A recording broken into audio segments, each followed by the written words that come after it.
The sound of that slap still echoes in my head like a gunshot in a closed room. It wasn't just the strike across my daughter's face that froze everyone at the table. It was what came after, the silence, thick and heavy, and then the applause. His mother actually clapped her hands together like she was watching some kind of performance. My name is Gerald Stevens, Gary to most folks, and I'm 59 years old. Spent 25 years as a detective with the city police before I retired 2 years ago. I thought I'd seen everything during those years on the force. Domestic disputes, white-collar crime, organized crime rings. I was wrong about having seen it all. Dead wrong. We were having our usual Sunday barbecue in my backyard. Nothing fancy, just family time like we'd been doing for years. My daughter Patty, 32, works as a registered nurse at the hospital downtown. Good kid, always been responsible. Got her degree while working part-time to pay for it. Her husband Tim Hoffman, 35, is this hotshot corporate lawyer with Palmer & Associates. Successful guy, nice suits, confident handshake, drives a BMW that costs more than I made in 6 months as a cop. I'll admit it, I was proud to have him as a son-in-law. Made me feel like I'd raised Patty right, you know? Like all those years of working doubles and missing school events had paid off because she'd found herself a real winner. Tim's mother Barbara, she goes by Barb, was there too. Retired judge, 62 years old, carries herself like she still owns a courtroom. Always made me a little nervous with her formal way of talking and how she'd correct people's grammar mid-sentence, but I respected her accomplishments. A female judge who'd made it in the old boys club back in the 80s and 90s, that took guts. 2 professionals in the family. What more could a retired cop want? The whole thing started over something that seemed stupid at the time. We were sitting around the picnic table I'd built myself 5 years ago, eating burgers and talking about nothing important. Patty mentioned she'd noticed some charges on their joint credit card from places Tim claimed he'd never been.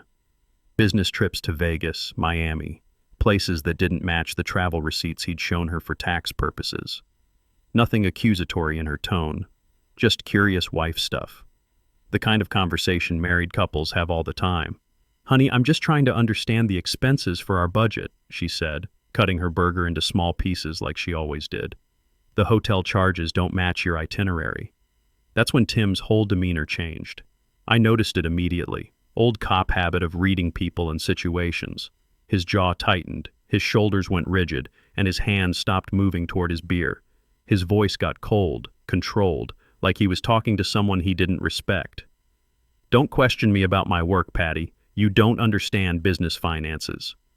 But Patty pressed a little, which surprised me. She'd been getting quieter over the past year, less likely to speak up about anything. "I'm not questioning your work, Tim. I handle our household budget. I just want to understand why the charges don't match your travel schedule." Tim stood up slowly from the picnic bench. The way he moved reminded me of something I'd seen before, in interrogation rooms, in domestic disturbance calls. That deliberate, controlled movement when someone's about to lose control but thinks they're still in charge, when they're about to do something they'll claim later was justified. "You need to learn when to keep your mouth shut," he said, his voice barely above a whisper but carrying across the whole yard. Then he hit her. Open palm. Hard enough that her head snapped to the side and the sound echoed off the fence. Hard enough that everyone at the table, my brother-in-law Pete, my neighbor Jim who'd stopped by, even little kids playing in the yard next door, went dead quiet, and that's when Barb started clapping. "Good," she said with this twisted smile that made my stomach turn. "A woman needs to know her place. That's exactly how you maintain respect in a household, Timothy. Your father would have been proud." I sat there for maybe 3 seconds, my brain trying to process what I'd just witnessed. 25 years as a cop, and I'd never seen domestic violence happen right in front of me like that. I'd responded to calls, I'd arrested abusers, I'd comforted victims in hospital rooms. But I'd never watched it happen to someone I loved, in my own backyard, at a family gathering where we were supposed to be relaxed and happy. Patty was standing there with her hand on her cheek, not crying, just frozen. Like her world had just shifted and she didn't know which way was up anymore. The red mark on her face was already starting to darken. In that moment, I saw something in her eyes that made my heart break. Recognition. This wasn't shock. This was familiarity. I stood up without saying a word and pulled out my phone. My hands were steadier than I expected as I dialed a number I hadn't used since retirement but still knew by heart. "Nobody leaves," I said calmly, looking directly at Tim and then at Barb. Not until we sort this out. Tim laughed. Actually laughed like I'd told a joke. What are you going to do, old man? Call your buddies down at the station? Report a family disagreement? I didn't answer him. The call connected on the second ring. Detective Martinez? It's Gary Stevens. Yeah, I know I'm retired. Listen, I need someone out here for a domestic violence situation. Real time. Multiple witnesses, visible injuries, and the perpetrator is still on scene. Tim's face went white. Barb stopped smiling. The confident lawyer routine evaporated like smoke. You can't be serious, Tim said, his voice cracking slightly. It was a misunderstanding. Couples have disagreements. This is a private family matter. That wasn't a disagreement, I said, putting my phone away. That was assault. And you, I looked directly at Barb, just celebrated it like it was entertainment. The squad car pulled up 8 minutes later. 2 officers I knew from my days on the force, Rodriguez and Martinez, both good cops who didn't mess around with domestic violence calls. They'd seen me at retirement parties and department barbecues. Professional, no nonsense, the kind of officers who understand that DV calls are some of the most dangerous situations they face. Rodriguez took the lead. Mr. Stevens, what's the situation here? I explained what I'd witnessed. Tim tried his lawyer routine, talking about rights, about procedures, about how this was all blown out of proportion and how I was a vindictive old man who'd never liked him. The officers weren't impressed. When you've got multiple witnesses and visible injuries, the law is pretty clear. They took statements from everyone who was there. My neighbor Jim confirmed everything. My brother-in-law Pete was shaken but told the truth. Patty, when they asked her directly, started crying and nodded yes when they asked if Tim had struck her. Has this happened before, ma'am? Rodriguez asked gently. Patty looked at Tim, then at Barb, then at me. I saw 20 years of police work in that moment, the victim's calculation. Is it safer to tell the truth or keep the secret? Yes, she whispered, multiple times. They took Tim away in handcuffs. As they were loading him into the patrol car, he looked back at me with pure hatred. This won't end here, old man. You have no idea who you're messing with. My family has connections you can't imagine. That's when I knew we weren't just dealing with a domestic violence situation. That was a threat, delivered with the confidence of someone who'd made threats before and followed through. After 25 years of police work, I know the difference between an angry outburst and a calculated warning. Barb was beside herself, screaming at the officers and then at me. You've just destroyed a good man's career over nothing. Timothy works with important people, judges, prosecutors, politicians. This will ruin everything we've built. You stupid old fool, you have no idea the consequences of what you've just done. Maybe it should ruin things, I told her. Maybe that's exactly what needs to happen. After everyone left and the neighbors drifted back to their own yards, Patty and I sat in my kitchen, the same kitchen where I'd made her breakfast before school for 12 years after her mother died. She finally started crying, not the immediate shock tears, but the deep, exhausted crying of someone who's been carrying weight they didn't even realize was crushing them. Dad, she whispered between sobs. This wasn't the first time. My blood went cold. All my detective instincts, all my training to spot the signs of abuse, all my experience reading people and situations, and I'd missed it completely because I was impressed by Tim's success and relieved that my daughter had married well. How long? I asked, though part of me didn't want to hear the answer. About 8 months after we got married. Started with pushing, grabbing my arm too hard, then escalated to slapping when I'd question his decisions. His mother always said I needed to be more submissive, that I didn't appreciate what a successful man I had, that I should be grateful someone like Timothy would put up with my attitude. I felt like someone had punched me in the gut. Every family dinner where I'd been proud of my successful son-in-law, every conversation where I'd bragged to other cops about Patty marrying a lawyer, every time I'd thought about how well I'd raised her because she'd found such a winner. Why didn't you tell me? I asked, though I was afraid I already knew the answer. Tim said no one would believe me, that he was a respected attorney and I was just a nurse, that even if people believed me, his mother had connections in the court system that could make problems disappear. He said if I ever told anyone, especially you, there would be consequences. That night, I couldn't sleep. I kept thinking about things I'd noticed over the past year but dismissed or explained away. Patty canceling family dinners at the last minute with excuses about not feeling well. Her always checking her phone nervously when Tim was around, like she was waiting for bad news. The way she'd gotten quiet and withdrawn, stopping the casual conversations we used to have about work and life. How she'd started wearing long sleeves even in summer. The signs had been there. I'd just been too blind to see them. The next morning, my old partner, Detective Martinez, called me at 7 a.m. His voice had that careful tone cops use when they're delivering bad news to someone they respect. "Gary, we've got a problem. Your son-in-law made bail last night, and his lawyer is already filing harassment charges against you. Says you orchestrated this whole thing because you never liked him and wanted to break up his marriage. They're claiming you used your police connections to manufacture a domestic violence case. That's complete garbage, and you know it, Martinez." "I know it, but his lawyer is connected. This Hoffman kid isn't just any attorney. He works for Palmer and Associates. Big corporate firm, lots of political connections. They handle cases for half the city council and most of the county judges." I felt a chill run down my spine. "What are you telling me?" "I'm telling you to be careful, and maybe look into some things that don't add up about this guy. Because between you and me, something smells wrong here. Nobody makes bail that fast on a DV charge unless they've got serious juice." After I hung up, I sat in my kitchen drinking coffee and thinking like a cop again for the first time since retirement. The threat Tim had made wasn't just anger. It was confidence. The kind of confidence that comes from having gotten away with things before. His mother's reaction wasn't just maternal protection. It was panic about exposure. I started doing what I should have done 2 years ago when Patty first brought Tim around. I started investigating. That afternoon, I called in some favors and ran background checks. What I found made my blood run cold, and also made me feel like the worst father and the worst detective in history. Tim Hoffman wasn't just a corporate lawyer. He was involved in something much bigger and much dirtier. Client funds being moved through shell corporations, real estate deals that made no financial sense, cash transactions that disappeared into offshore accounts. And his mother, Barb, she'd been covering for him, using her judicial connections to bury complaints and intimidate witnesses who got too close to the truth.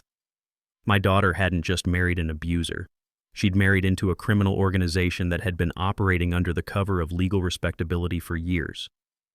I called Patty that same afternoon and asked her to meet me at a diner, across town, away from her neighborhood and away from anyone who might know Tim or his family. When she showed up, she looked exhausted. The bruise on her face was turning yellow around the edges, and she kept glancing over her shoulder like someone might be watching. "Dad, I'm scared," she said before I could even order coffee. "Tim called me this morning. He said you'd made a terrible mistake and that his family has ways of dealing with people who interfere in their business." My hands clenched into fists under the table. "He threatened you again?" "Not directly. He's too smart for that. But he said things like, 'Your father doesn't understand the consequences of his actions, and some problems have permanent solutions.'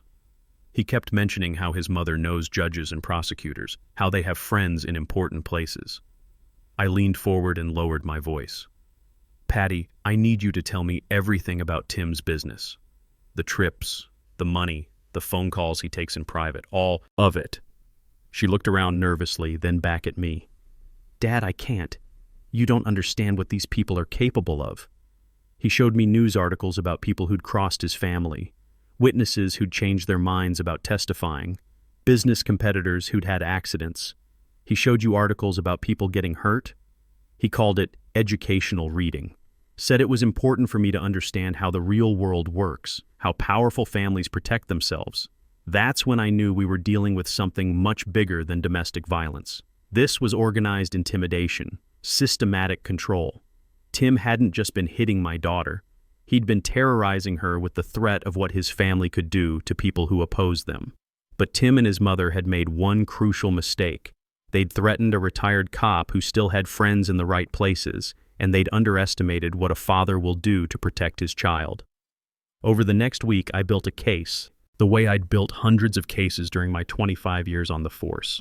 Methodically, carefully, gathering evidence that would stand up in court. I called in favors, I used connections, I applied every investigative technique I'd learned in a quarter century of police work. The financial records were a gold mine once I knew where to look. Tim's law firm, Palmer and Associates, had been moving money through a network of shell corporations for years. Client funds disappearing into offshore accounts, real estate deals that existed only on paper, payments to companies that had no employees and no business operations. But the real breakthrough came when I contacted some of Tim's former clients. Elderly people whose retirement funds had been invested in developments that never got built. Small business owners who'd paid legal fees for services that were never provided. Most had been too intimidated to file complaints, but hearing about Tim's arrest gave them courage to talk. "I've got documents," one elderly man told me over the phone. His voice was shaking, but there was determination in it. "Bank transfers, forged signatures, everything. That son of a bitch stole my pension, my wife's life insurance money, everything we'd saved for 40 years of work." "Why didn't you report it before?" I asked, though I was pretty sure I knew the answer. I tried. Filed a complaint with the State Bar Association. 3 days later, I got a visit from two men who said they represented Tim's family. They knew where my grandchildren went to school, where my son worked.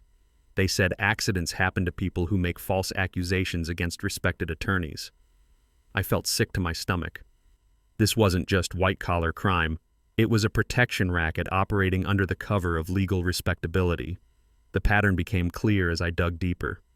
Tim would identify vulnerable clients, elderly people, small business owners, anyone without connections or resources to fight back. He'd gain their trust, then gradually steal their money through complex financial schemes. When victims tried to complain, Barb would use her judicial connections to bury the complaints, and their organization would intimidate witnesses into silence. My daughter had been both a victim and an unwitting accomplice. Tim had been using her nursing salary and her good credit to legitimize some of his financial transactions. He'd opened accounts in her name, used her social security number for business registrations, made her an unknowing part of his money laundering operation. That's when I made the call that would change everything. FBI Financial Crimes Division. "This is Gary Stevens, retired detective with the city police. I have information about a money laundering operation involving attorney Timothy Hoffman and retired Judge Barbara Hoffman. The federal agent who took my call was interested immediately. Very interested. Mr. Stevens, we've been watching Palmer and Associates for 18 months. We've suspected financial irregularities, but we haven't been able to get close enough to gather evidence. These people are very careful, very connected." "Not careful enough," I told him, "and they made the mistake of threatening my family." Within 48 hours, I was sitting in a conference room at the federal building, going through boxes of evidence with FBI agents and federal prosecutors. Bank records, client files, recorded phone calls that Patty had been smart enough to make and hide when Tim's threats escalated. "Mrs. Hoffman recorded these conversations?" Agent Sarah Martinez asked, listening to Tim's voice discussing money transfers and threatening consequences for anyone who interfered. "She's a smart woman, smarter than her husband gave her credit for. She knew she needed protection, so she started documenting everything." The FBI had been building their own case for over a year, but they'd been missing the personal connections, the inside information, the human element that would make their financial evidence come alive in court. I provided that missing piece. "How soon can you move?" I asked. "Soon," Agent Martinez replied. "Very soon." The raid happened on a Tuesday morning at exactly 6 a.m. I wasn't there to see it, but Agent Martinez called me as it was happening. Palmer and Associates, Tim's law firm office, Barb's home where she kept files as a legal consultant, and 3 other locations tied to their money laundering operation. The FBI hit everything simultaneously. "We've got them," Agent Martinez told me over the phone. "Financial records, computer files, safety deposit boxes full of cash. Your son-in-law tried to run. Made it 2 blocks before our agents caught him in the parking lot of a bank where he was trying to access another account we didn't know about." I felt something I hadn't felt since the night I made that first phone call. Relief mixed with vindication. Not satisfaction exactly, but the knowledge that justice was finally moving in the right direction. Tim tried to cut a deal immediately, offered to turn state's evidence against his mother, against other lawyers in the firm, against anyone who would reduce his sentence. But the evidence was overwhelming. Bank records showing millions of dollars stolen from clients over 5 years. Recorded conversations where he discussed intimidating witnesses. Financial documents with Patty's forged signature that she'd never seen before. The trial lasted 4 months. Every day I sat in that courtroom watching my daughter find her voice again. Patty testified for 6 hours over 2 days, telling her story of years of abuse and financial manipulation. She explained how Tim had used her nursing credentials to legitimize fake medical billing companies, how he'd opened credit accounts in her name without her knowledge, how he'd threatened her when she started asking questions. "I was afraid to speak up," she told the prosecutor when asked why she hadn't reported the abuse earlier. "He showed me what happened to other people who'd crossed his family, and his mother would sit in their living room telling me I should be grateful that someone like Timothy would put up with a woman like me." When they played the recordings Patty had secretly made, Tim discussing money transfers, threatening consequences for people who interfered with their business, planning ways to silence witnesses, I saw several jurors actually wince. The defense tried every trick in the book. Character witnesses talking about Tim's community service and legal accomplishments. Expert witnesses claiming the financial irregularities were accounting errors. Tim's lawyer even tried to paint me as a vindictive ex-cop who'd manipulated evidence because I'd never liked his client. None of it worked. The evidence was too clear, too extensive, too damning.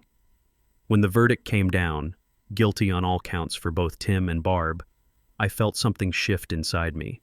Not just relief, but a kind of peace I hadn't experienced since that Sunday afternoon when everything changed. Tim got 15 years federal prison for money laundering, mail fraud, and racketeering. Barb got 12 years and lost her judicial pension. The law firm was dissolved, assets seized, and over $3 million in stolen funds were recovered for victims. But the best part happened 6 months later. Patty had filed for divorce while Tim was awaiting sentencing. She got half of everything that was legally obtained, which wasn't much after the government seized the criminal assets. More importantly, she got her freedom. I was helping her pack boxes in her new apartment across town when she stopped suddenly and looked at me. "Dad, I need to tell you something I should have said months ago." I set down the box I was carrying and gave her my full attention. "I was recording those conversations with Tim for almost a year before you made that call. I knew what he was doing was wrong. I knew he was hurting me, but I was too scared to do anything about it. When you called the police that day, you didn't just save me from another beating. You saved me from being a coward." I felt tears in my eyes for the first time since her mother died. "You were never a coward, Patty. You were surviving, and you were smart enough to gather evidence that put these people away." I kept thinking about something you told me when I was little, after Mom died, when I was scared about everything changing. You said that sometimes the right thing to do is also the hardest thing to do, but that's what makes it right. That night, sitting alone in my house, I thought about retirement and what it really means to be finished with police work. I realized that protecting people, especially family, isn't something you retire from. It's something you do until you can't do it anymore. The call I made that Sunday afternoon didn't just stop one slap. It brought down a criminal organization that had been operating for years. It gave dozens of elderly victims their money back. It put 2 dangerous people behind bars where they belonged. Most importantly, it gave my daughter her life back. Today, Patty works at a different hospital and lives in a safe neighborhood. She's dating a teacher named Mark, who treats her with kindness and respect. She calls me every week, and when we talk, I hear something in her voice I hadn't heard in years. Happiness. Tim writes letters from federal prison sometimes. The warden forwards them to me because Patty has a restraining order. They're full of excuses and self-pity and vague threats about what will happen when he gets out. I throw them away without reading past the first paragraph. The sound of that slap still echoes in my head sometimes. But now it's not just the sound of my daughter being hurt, it's the sound that woke me up, that reminded me who I was and what I was supposed to do. Some people think revenge is about punishment. I learned it's about rescue. It's about using every skill you have, every connection you've made, every favor you've earned to protect the people who can't protect themselves. I'm 59 years old, retired for 2 years, and I finally understand what my real job is. It's not cop or father, it's both. And that's a job you never retire from. That's what fathers do. That's what cops do. And some of us are lucky enough to be both. Sometimes the most important calls we make aren't to advance our careers or solve other people's problems. They're to protect the people we love when they can't protect themselves, even if it means using every skill and connection we've spent a lifetime building. You're never too old to fight for what's right, and experience isn't just about knowing how the world works. It's about knowing how to change it when it's hurting the people who matter most.